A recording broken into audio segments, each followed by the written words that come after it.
l'impression que je continue ma série sur les leaders, l'astrologie et la science du leadership. Avant tout.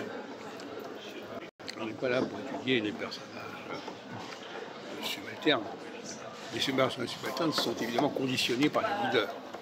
Donc parler d'une culture des leaders, c'est aussi parler d'une culture des personnages subalternes.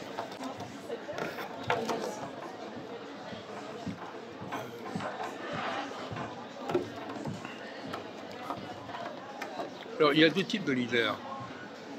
Il y a trois triangulations. Les personnages subalternes, il y a les leaders de type Dean et les leaders de type Précède. Type Dean sont des gens qui connaissent un domaine très limité. Ce qui leur est arrivé, ce qu'ils ont appris, comme ça, de façon aléatoire, ce dont ils sont seuls à connaître les développements. Et ils vont enseigner leur savoir, ils vont transmettre leur savoir à des élèves, à des enfants. Ils adorent parler à des gens qui ne connaissent pas le sujet dont ils vont parler. Inversement, le leader de type Précède, lui, il aime bien parler à des gens qui connaissent un sujet, qui croient le connaître, et qui ne le connaissent pas vraiment.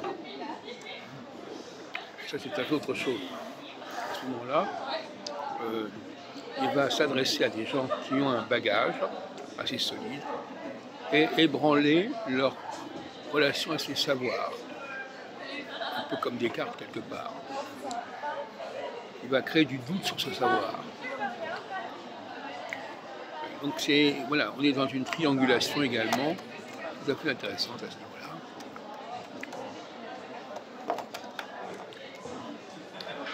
niveau-là. Alors évidemment, le leader de troisième type est un personnage tout à fait exceptionnel. Quelqu'un qui connaît les domaines mieux que tout le monde, toutes les autres personnes. Qui les a approfondis, qui en a les clés. Qui est capable donc de dominer ceux qui croient connaître, ceux qui croient savoir, qui va les fragiliser en quelque sorte, qui va les fragiliser, qui va les faire douter d'eux-mêmes. Et ça c'est très important. Un leader de type Précède, il ne maîtrise la situation que parce qu'il connaît mieux la situation, qui est censée être connue de tous.